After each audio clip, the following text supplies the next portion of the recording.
Greetings to everyone out there in the NoDQ galaxy. Welcome to NoDQ video here on NoDQ.com and the YouTube channel, youtube.com/AaronRift NoDQ. I have your questions from twitter.com/AaronRift using the hashtag NoDQturns20. So let's go ahead and get started. First one today comes from It's the Costanza. Do you consider the WWE Universal title bad luck all around, especially Finn Balor's luck with that title? Yeah, I would agree with that sentiment. I feel that the Universal title has been cursed pretty much since the beginning. You look at Finn Balor winning the title and then forfeiting it, Kevin Owens winning it, basically winning match after match by fluke, and then you have Goldberg defeat Owens. Goldberg does one match and then loses the title. And then you have Brock Lesnar, who's the part-time champion, never shows up, blah, blah, blah. He eventually loses the title to Roman Reigns, only for Reigns to get sick.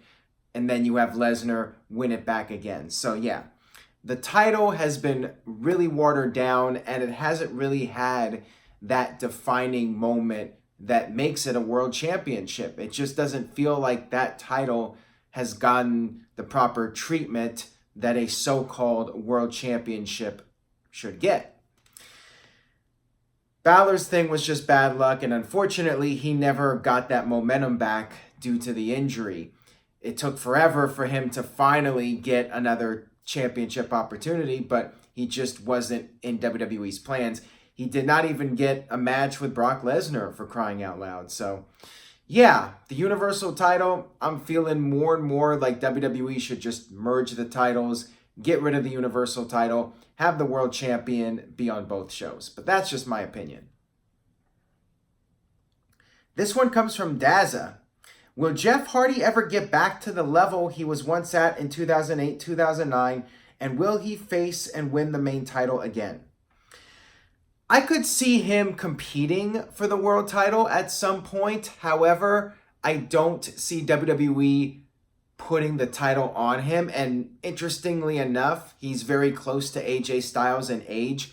However, Hardy has been through a lot in wrestling. He has really put his body through the ringer year after year.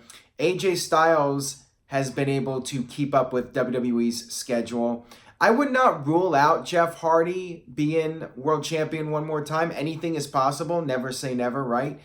But I feel like Jeff Hardy is more transitioning into that Legends role, where AJ Styles, he's still relatively fresh as far as the amount of time that he's been on WWE television. Jeff Hardy is from a completely different era of WWE, and he is more or less a WWE legend at this point. Again, it's really funny to say it because AJ and Jeff Hardy are so close in age, but in terms of TV time, Jeff Hardy is just a different type of character. So I think it's the combination of that and the fact that he has been through a lot, and I'm not sure that he could handle that kind of schedule being the WWE champion without getting injured. This one comes from Chris. Hey Aaron, congrats on 20 years. How about this idea with Nia Jax winning the Battle Royal? She moves to SmackDown and challenges Becky for the title, and then have Charlotte win the Rumble and challenges Ronda over on the Raw side. I think it would be good for both of them. Well, first of all, I would not have booked Nia Jax to win in the first place, but now that it's done, yeah, a change of scenery might help her. And I do think there's a strong possibility that Charlotte Flair wins the Women's Royal Rumble this year and then goes on to face Ronda Rousey at WrestleMania. And as far as Nia Jax goes, I mean, I see her just doing the one match with Ronda and then she's back to the mid-card. So I'm not sure I would want to see Nia Jax versus Becky Lynch at WrestleMania. Just not feeling it. And maybe 2 years ago before Nia got ruined, maybe I would feel differently. But at this point, who do you put Becky against for WrestleMania? That's an interesting question, but I think you have people on SmackDown like Asuka that should be pushed more and would be more, in my opinion, fitting for that role. I feel like Asuka, she has been ruined to some degree, but I still think there's hope. I think with Nia, just with her type of character, she's the irresistible force. She needs to be more dominant. And the same thing with Asuka too, but I feel like Nia tapping out several times and doing the whole crying thing. I mean, Asuka's definitely close to getting to that level by having her do the dancing with Naomi and basically making her a comedy figure. But I feel like there's maybe still a glimmer of hope with her, and you don't necessarily need to have Nia jump over to SmackDown. Just work with the guys you have on SmackDown, build them up stronger, and get somebody ready for WrestleMania. All right, this next one comes from James. Hey Aaron, are we going to see a heel DIY soon? Judging by Ciampa's tweets of praise about Gargano, I think it could happen. I definitely see that as a possibility. Maybe it was just a tease. I'm still curious to see when these guys are getting called up to the main roster, but it is possible that they are going to work together as a team again. I'm just not sure how I feel about it personally, because they had such an intense personal feud, and now all of a sudden they're going to be friends again. Of course, Ciampa is happy to see his former partner go to the dark side, but is there more to that storyline? I haven't really been following NXT, but just in general, Johnny Gargano as a heel, not sure how I feel about it. I think he did so well building himself up as this really likable, sympathetic babyface. So I'm not quite sure how I feel about this whole storyline with Aleister Black, but we'll see how things play out, and we'll see how things go at the NXT War Games pay-per-view in Los Angeles. Got this one here from M. Compton. Do you think that we will ever get a world champion from England, and why was William Regal or British Bulldog never given the belt? Well, I could tell you in William Regal's case, he was never a big enough star. William Regal was a really solid wrestler, and some would say he's one of the most underrated wrestlers in WWE. But as far as marketability goes, I mean, William Regal never really had that main event persona. He just didn't. His promos were good as far as being the snobby Englishman goes, and you know, he did have some credibility as a tough guy, and he could do some of the comedy stuff with Chris Jericho and those types of segments, but he never really had that, this guy has the main event charisma and the energy of a main eventer, the intensity. I mean, he was just more of a basic old style wrestler. And as far as sports entertainment goes, I think that he needed just a little bit more to be a main event guy.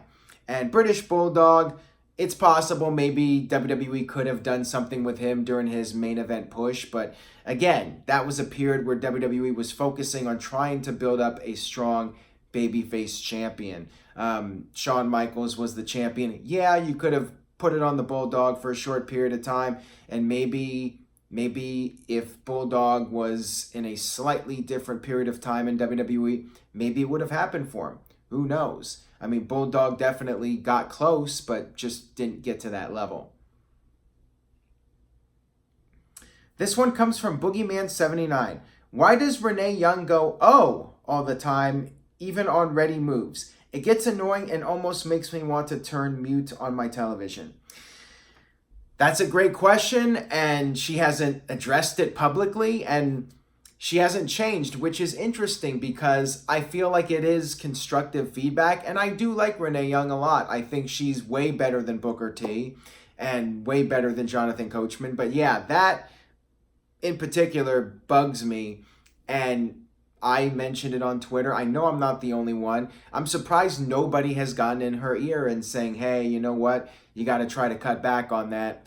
I'm just surprised because she's still doing it, and I think it's an easy thing to correct. Just have a little bit of a consciousness about it and just try to avoid saying it. I'm not really sure what's going on with that, but yeah, I feel like that's like one area of her commentary that I think is definitely preventing her from reaching her maximum potential in WWE as far as being a commentator goes. This one comes from Gary. Hey Aaron, first time asker. What's your all-time favorite WWE pay-per-view theme songs? Mine are My Way by Limp Bizkit, Ladies and Gentlemen by Saliva, Bodies by Drowning Pool, just to name a few. Well, you basically answered my question for me because I agree with all those. I think they're all great songs. There is one that I would like to add to that list, and that's Highway to Hell for the 1998 SummerSlam pay-per-view. I thought that build-up was tremendous, and I thought the song was a great choice. And I love the go-home show where you had the ramp actually catch on fire, and you had Undertaker in the ring, Austin on the stage, and the fire was on the ramp. That was really cool. And then you had the music playing.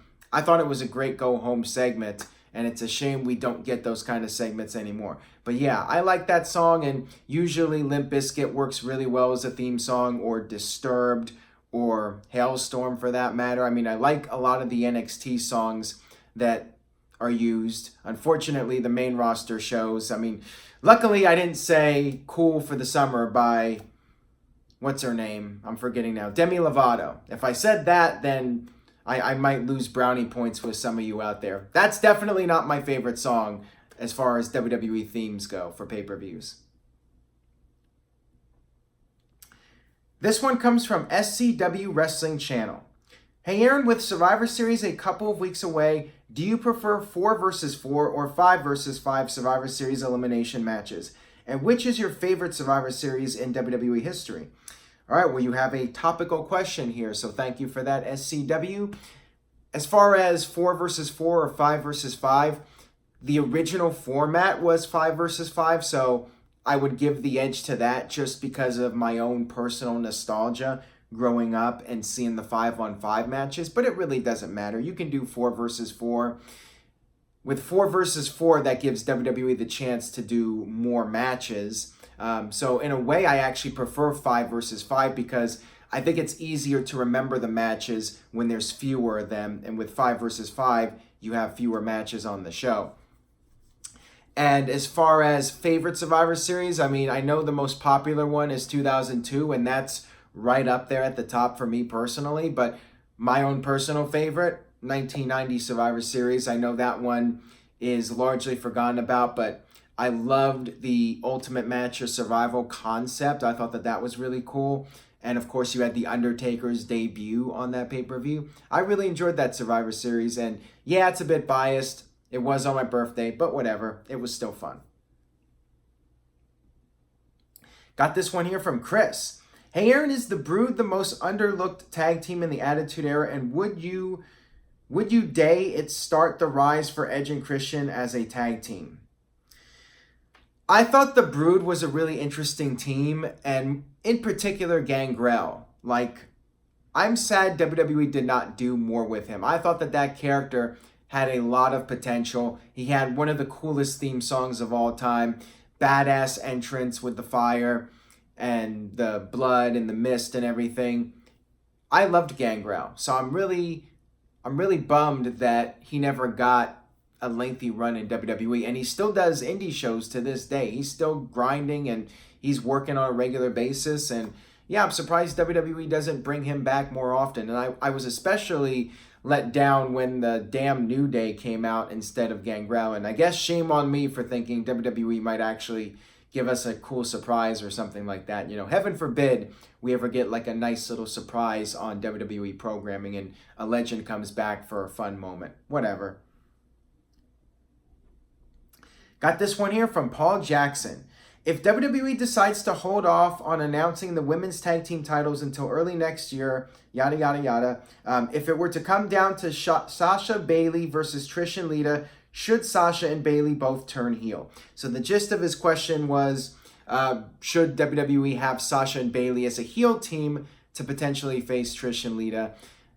I feel like it doesn't matter at this point. I really don't care. I don't know how you guys feel, but I'm just over Sasha and Bayley, and I hate to say that because I think both of them are great, but I feel like WWE damaged their characters so poorly and dropped the ball with them. Yeah, you could turn them heel, but Bayley was best off turning when she was feuding with Sasha. If somebody was going to turn, that should have been the time. Now it just doesn't make sense, and I don't even know if people would care if the two of them turned heel. But if Trish and Lita are going to be part of it, I could definitely see them facing Sasha and Bayley at some point, or maybe the Iconics, or maybe even the Bella Twins. I mean, there's a lot of possibilities, and we'll just have to wait and see what happens with that. That will do it for this edition of NoDQ Video. Thank you all, as always, for watching. This is episode number 1101. Please tell a friend, share a link to this video on social media. Stay tuned to NoDQ.com for the very latest, and I will see you guys next time.